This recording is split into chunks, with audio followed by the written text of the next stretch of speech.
Oke, bismillahirrahmanirrahim. Assalamualaikum warahmatullahi wabarakatuh. Alhamdulillah, kali ini kita masuk ke pertemuan yang kedua, yaitu preformulasi. Nah, poin penjelasan pada pertemuan kali ini menjelaskan berkaitan dengan apa sih istilah dari preformulasi itu. Ya, kemudian kenapa kita harus melakukan preformulasi? Dan apa-apa saja yang perlu kita lakukan dalam proses atau studi preformulasi. Oke, langsung saja. Untuk dasar pembuatan sediaan obat, ini sudah dibahas minggu lalu. Ya, ada dosis dan sifat kimia fisika dari bahan aktif, kemudian tujuan pengobatannya, rute pemberiannya, dan juga usia konsumen pengguna sediaan obat. Nah, preformulasi itu apa? Preformulasi ini terdiri dari kata pre dan juga formulasi. Nah, pre itu apa? Pre artinya adalah sebelum. Sedangkan formulasi artinya adalah perumusan atau penyusunan. Gitu ya. Sehingga preformulasi ini dapat diartikan sebagai langkah awal yang kita lakukan ketika kita akan membuat suatu sediaan obat. Gitu. Nah, untuk preformulasi ini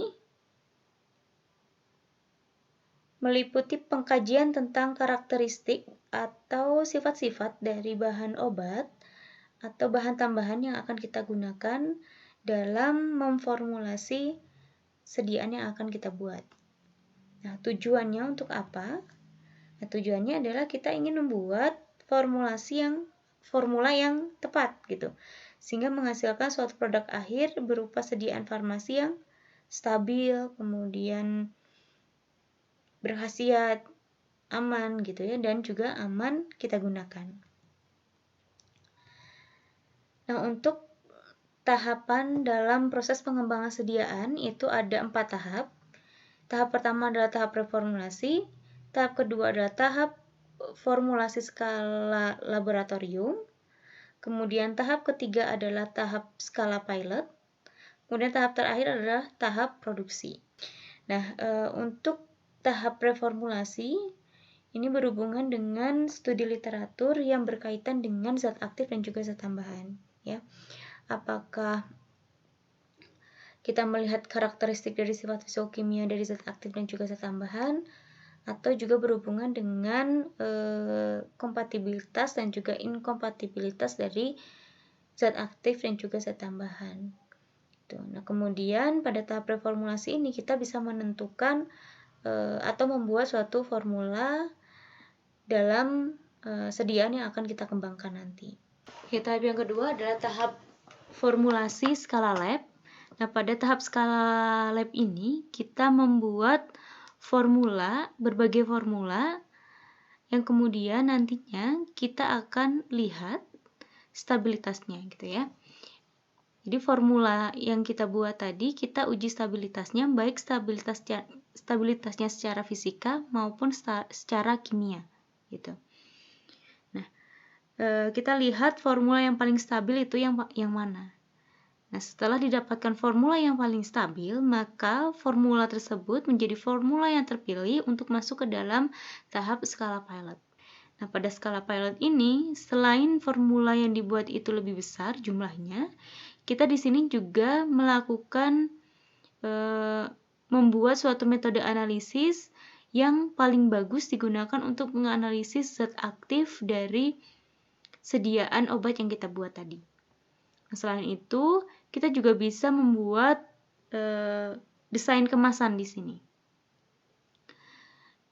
Nah, sehingga pada skala pilot ini akan didapatkan formula yang paling bagus dengan stabilitas obat yang paling bagus, metode analisisnya juga sudah ada, kemudian kemasan juga sudah ada. Nah, setelah semua itu, maka selanjutnya adalah obat dalam tahap produksi. Artinya, obat dapat diproduksi secara besar dan juga secara rutin. Nah, kemudian kenapa kita harus melakukan modifikasi skala kecil menjadi skala besar gitu ya? Kenapa skala kecil ini perlu dilakukan? Ya, karena kalau di industri farmasi, Ya, kalau sudah masuk ke dalam tahap produksi, jumlah bahan yang digunakan ini volumenya besar. Kemudian proses produksinya pun serta pengemasannya itu sudah dilakukan secara otomatis. Jadi kalau ada kesalahan, baik itu formulanya yang tidak kompatibel misalkan, atau terjadi interaksi atau metode analisisnya kurang bagus, maka ini akan dapat merugikan dari industri tadi, akan menghasilkan suatu produk yang gagal sehingga menyebabkan kerugian yang besar nantinya bagi si perusahaannya atau industri farmasi gitu. Kemudian kenapa harus dilakukan? Karena untuk mengkontrol kualitasnya, ya. Jadi dari tahap sekarang kita bisa lihat apakah obat yang kita buat nanti itu dia stabil baik secara fisika maupun kimia, dan evaluasi sediaannya pun dia juga memenuhi syarat. Gitu. Begitu juga kemurniannya, ya, dari produknya yang berkaitan dengan analisis produknya tadi. Seperti itu. Nah, kemudian preformulasi ini tahapan yang dilakukan apa saja? Yang pertama adalah menentukan dan mengidentifikasi sifat-sifat fisika dan kimia dari zat aktif maupun zat tambahan. Yang kedua adalah identifikasi interaksi antara komponen dalam formulasi akhir. Yang ketiga adalah identifikasi kontinuitas pemasok bahan baku maupun bahan pembantu. Ini dia berhubungan dengan industri farmasi. Gitu. Nah, untuk tujuan preformulasi secara umumnya, yang pertama adalah untuk menentukan parameter fisikokimia senyawa obat. Kemudian yang kedua adalah untuk menentukan profil laju kinetika obat. Yang ketiga adalah untuk menentukan kompatibilitasnya dengan eksipien. Nah, yang pertama kita bahas yang berkaitan dengan sifat fisikokimia dari zat aktif ataupun zat tambahan. Oke, untuk karakteristik fisik ini meliputi apa saja? Ya, meliputi bulk atau massa dari zat aktifnya, atau partikelnya, atau lebih ke volume dari partikelnya itu seperti apa. Nah, kemudian kelarutannya itu seperti apa, dan stabilitas dari zat aktifnya. Oke, selanjutnya adalah karakteristik bulk atau karakteristik dari massa sediaan atau zat aktif. Yang selanjutnya adalah karakteristik bulk berhubungan dengan massa dari zat aktif maupun zat tambahan yang akan kita formulasi. Nah, yang pertama itu organoleptik. Organoleptik ini berhubungan dengan pemberian, ya, baik itu rasa, bau atau aroma, kemudian warna ataupun teksturnya gitu. Nah, contohnya di sini ketika zat aktif itu dia memiliki rasa yang kurang sedap gitu ya, kurang enak atau pahit. Nah, kita bisa menambahkan zat aktif ke dalam formulasi zat aktif tersebut, yaitu flavor misalkan, rasa, atau zat aktifnya bersama dengan zat tambahan itu dibuat dalam bentuk kapsul, mengingat rasanya yang pahit misalkan. Atau untuk zat-zat yang dia memiliki aroma yang kurang sedap, misalkan minyak ikan. Nah, minyak ikan kan di pasaran itu dibuat dalam bentuk soft kapsul, gitu, dikemas dalam soft kapsul gitu ya. Nah, fungsinya untuk apa? Ya tadi untuk meminimalisir aroma yang kurang sedap itu dari si minyak ikan tadi. Kemudian yang kedua, ukuran partikel dan luas area permukaan. Nah, semakin kecil ukuran partikel, maka luas area permukaan dari partikel zat aktif akan semakin besar. Nah, ukuran partikel yang semakin kecil ini dengan luas permukaan yang besar ini akan meningkatkan laju disolusi dari zat aktif atau tingkat kelarutannya itu menjadi lebih tinggi gitu. Sehingga akan berkorelasi dengan tingkat absorpsi zat aktif dan bioavailabilitas dari zat aktif. Bioavailabilitas itu ketersediaan obat atau jumlah obat yang ada di dalam sirkulasi darah kita, ya. Sehingga nilai BA-nya ini akan menjadi tinggi kemudian efeknya adalah efek farmakologisnya itu akan lebih cepat tercapai. Kemudian yang ketiga adalah polimorf. Polimorf ini adalah kemampuan zat aktif dalam membentuk kristal. Jadi ada zat aktif yang dia membentuk beberapa bentuk kristal gitu. Nah, bentuk kristal yang berbeda-beda ini dia akan mempengaruhi sifat fisikokimia dari zat aktif tersebut gitu. Dari kristal 1 dengan kristal 2 ini pasti sifat fisikokimianya akan berbeda. Kemudian kristalinitas ini hampir sama. Kemudian higroskopisitas, ya apakah zat aktif yang kita punya itu dia memiliki kemampuan dalam menyerap molekul air atau tidak gitu. Nah, kalau zat aktif yang kita punya dia memiliki tingkat higroskopis yang tinggi, artinya obat tersebut itu harus dimodifikasi agar ketika diformulasi dalam bentuk sediaan dia tidak menjadi lembab nantinya. Gitu. Biasanya ditambahkan zat pengisi dan lain sebagainya. Nah, kemudian selanjutnya adalah sifat alir dan bobot jenis nyata. Nah, ini berhubungan sekali dengan proses pembuatan tablet biasanya. Ya, ketika sifat alirnya yang bagus gitu atau bobot jenis nyatanya ini memenuhi syarat, maka proses pembuatan tablet itu bisa dibuat langsung dengan cara cetak langsung gitu. Jadi zat aktif dan juga zat tambahan itu bisa langsung dicetak gitu. Nah, sedangkan untuk partikel atau zat aktif yang dia memiliki sifat alir yang kurang bagus, maka proses pembuatannya juga akan berbeda. Maka zat aktif dan juga zat tambahan itu akan dibuat dalam proses granulasi terlebih dahulu. Baru dia dibuat atau dikempak menjadi tablet gitu. Jadi sifat alirnya memang sangat mempengaruhi. Karena sifat alir ini dia berhubungan dengan keseragaman bobot nantinya. Ya. Kalau sifat alirnya bagus, maka keseragaman bobotnya itu juga akan menjadi bagus gitu. Keseragaman bobot ini juga akan berhubungan dengan dosis nantinya, seperti itu. Nah, kemudian yang ketujuh itu tingkat kompresibilitas dari zat aktif, ya apakah ketika zat aktif ini nantinya diberi tekanan, ya contohnya tadi zat aktif yang dibuat tablet, ketika obat tersebut dikempak, jika dia memiliki kompresibilitas yang bagus, maka obat akan membentuk suatu tablet yang bagus. Gitu. Nah, jika tidak, dapat menyebabkan mungkin salah satunya obat menjadi lebih rapuh gitu dalam bentuk sediaannya. Oke, selanjutnya adalah kompatibilitas obat dengan eksipien. Nah, ini interaksi antara obat dengan eksipien. Jadi kita lihat apakah obat ini ketika digabungkan dengan eksipien A, B, C itu akan terjadi kecocokan atau tidak gitu.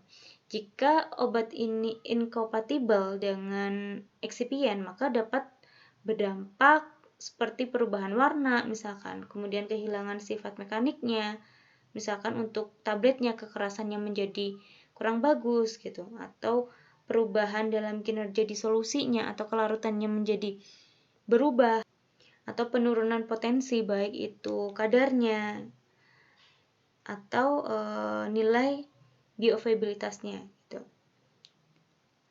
Kemudian yang terakhir adalah wetabilitas. Nah, wetabilitas ini adalah kemampuan obat untuk dibasahi, ya berhubungan dengan tegangan permukaan maupun tegangan antarmuka dari zat aktifnya. Apakah zat aktif itu mudah dibasahi atau tidak? Ya, biasanya obat-obat yang dia mudah dibasahi itu memiliki tingkat kelarutan yang lebih bagus dibandingkan obat-obat yang susah untuk dibasahi gitu ya, berhubungan dengan tegangan permukaan dan juga biasanya adalah sudut kontak dari si zat aktifnya gitu. Karena sangat berpengaruh sekali terhadap disolusinya atau tingkat kelarutan dari zat aktif tersebut.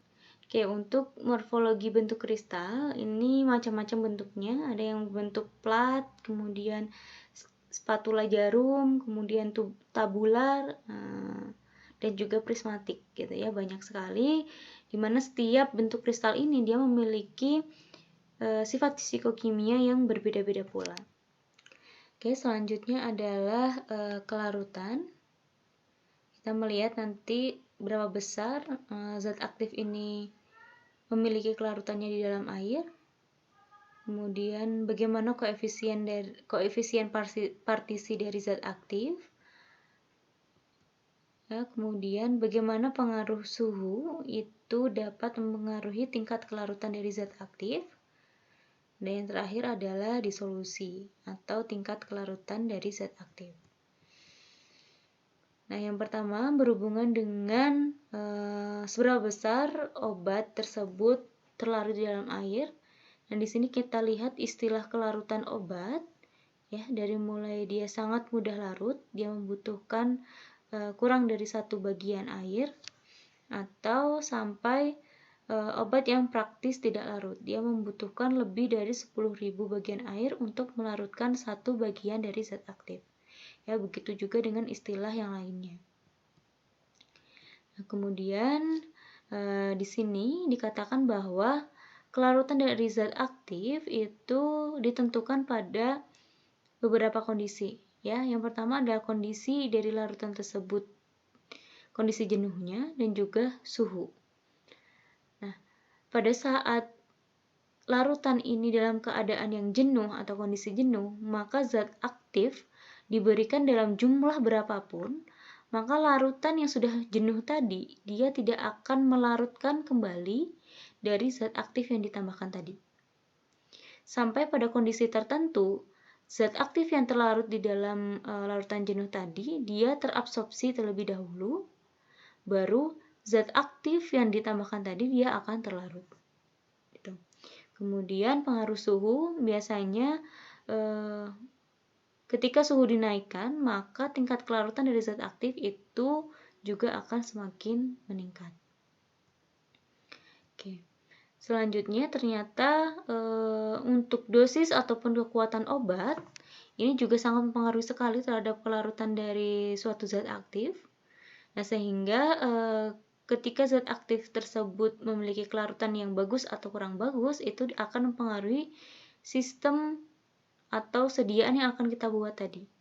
Ya, apakah dia dibuat dalam bentuk larutan, dibuat dalam bentuk suspensi, atau dalam bentuk sediaan lain. Ya, contohnya seperti eliksir misalkan.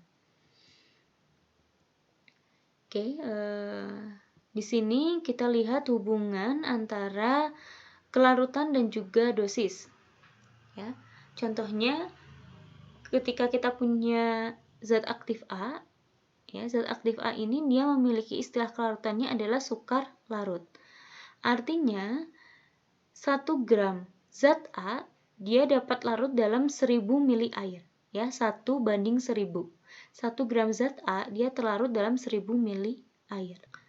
Nah, kemudian dosis yang akan kita buat adalah 100 mg per 1 sendok teh atau 5 mili.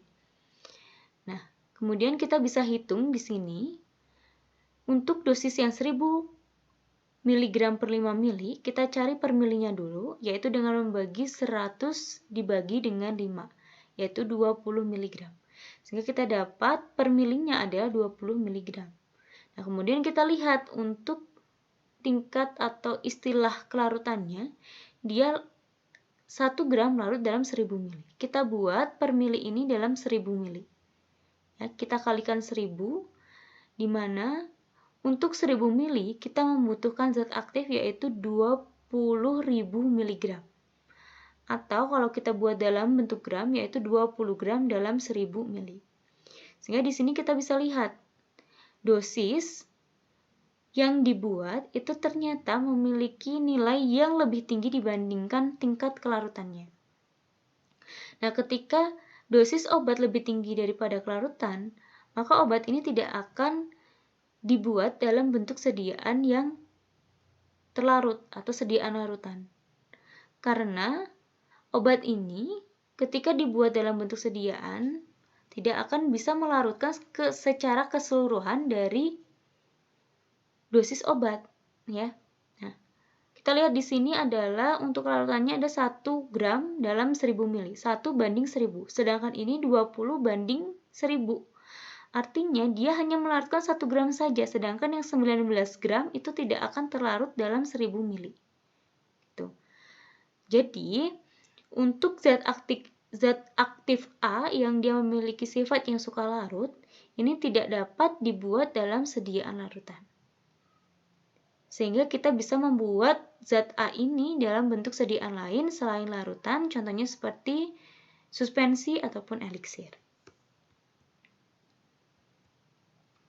Nah, ini contoh lain, ya.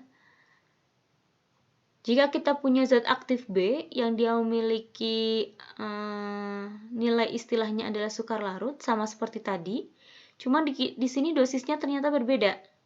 Ya, kalau tadi besar untuk dosisnya, nah ini dosisnya 1 mg per 5 mili. Sama untuk istilah kelarutannya adalah 1:1000, artinya 1 gram dalam 1000 mili air. Maka kita sederhanakan dalam per milinya itu berapa, kemudian kita buat dalam 1000 mili. Ya. Ternyata dia membutuhkan hanya 200 mg dalam 1000 mili. Nah, artinya dosis untuk membuat zat aktif dalam 1000 mili itu lebih kecil dibandingkan nilai kelarutannya. Artinya dia dapat dilarutkan secara keseluruhan dalam pelarutnya. Seperti itu. Jadi, artinya zat aktif B ini dia dapat dibuat dalam bentuk sediaan larutan. Seperti itu. Oke, selanjutnya adalah berhubungan dengan stabilitas zat aktif. Nah, ini ada dua jenis, yaitu stabilitas padatan dan juga stabilitas cairan.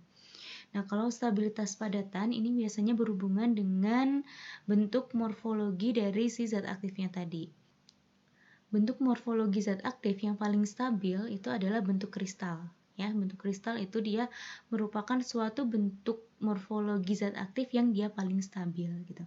Tetapi untuk bentuk kristal itu dia memiliki kekurangan, yaitu apa?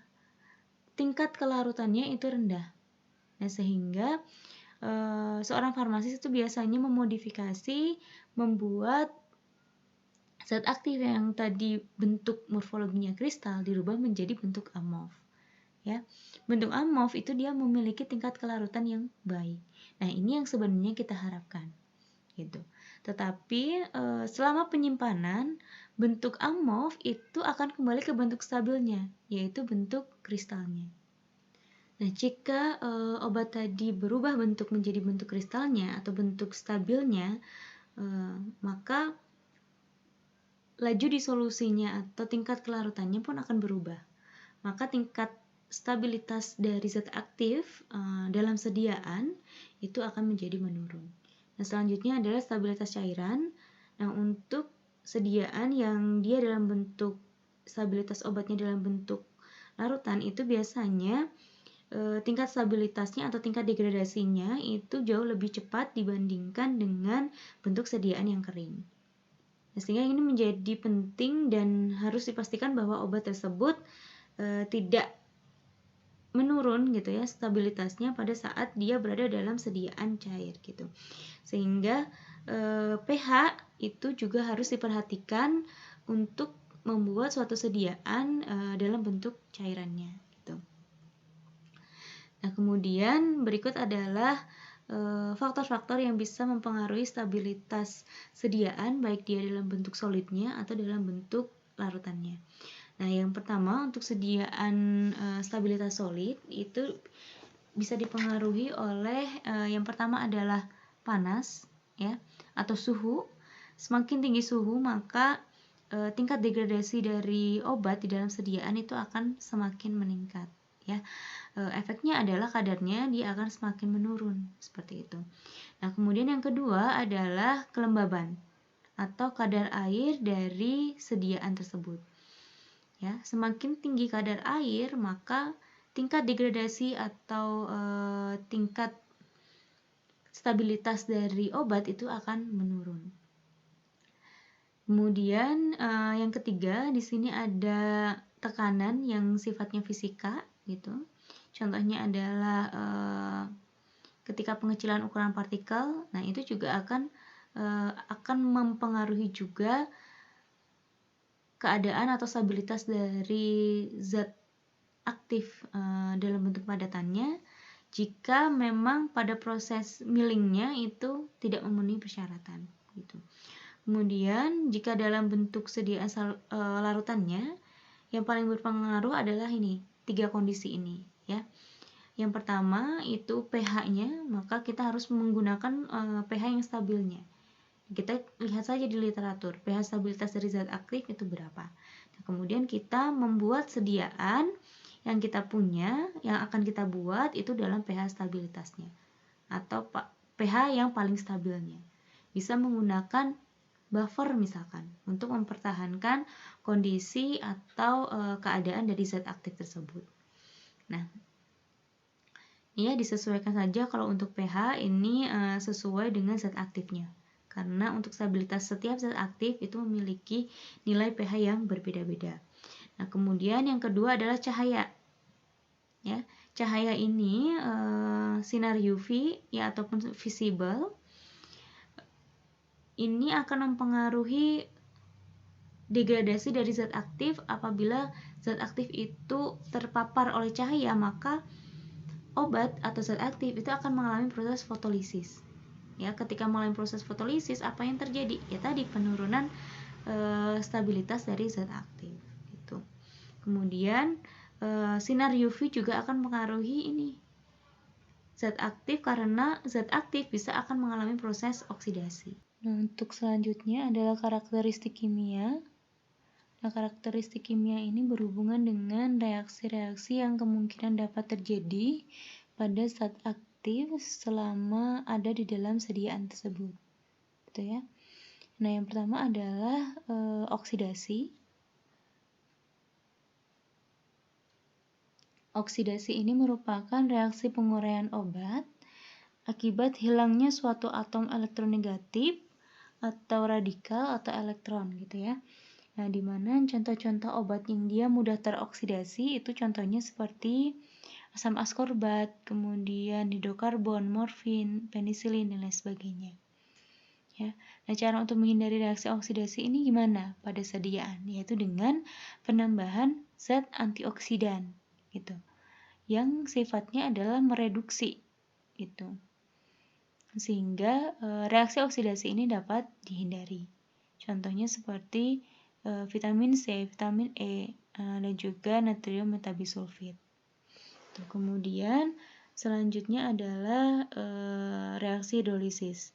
Reaksi hidrolisis ini adalah reaksi penguraian oleh air yang dapat dikatalis oleh ion hidrogen maupun ion hidroksil gitu ya. Nah, obat-obat yang mengalami hidrolisis ini biasanya obat-obat yang mengandung gugus fungsi seperti ester, kemudian amida, laktam ataupun imida gitu ya. Nah, solusinya bagaimana? Yaitu membuat sediaan pada pH stabilitasnya. Kemudian selain itu kita juga dapat menambahkan pelarut yang non air gitu ataupun mengontrol kadar airnya. Oke, untuk selanjutnya ada reaksi fotolisis. Fotolisis ini adalah penguraian zat aktif karena adanya cahaya. Nah, jadi ini bisa kita atasi dengan membuat sediaan tersebut dikemas dalam botol kaca coklat misalkan seperti itu. Kemudian selanjutnya adalah polimerisasi.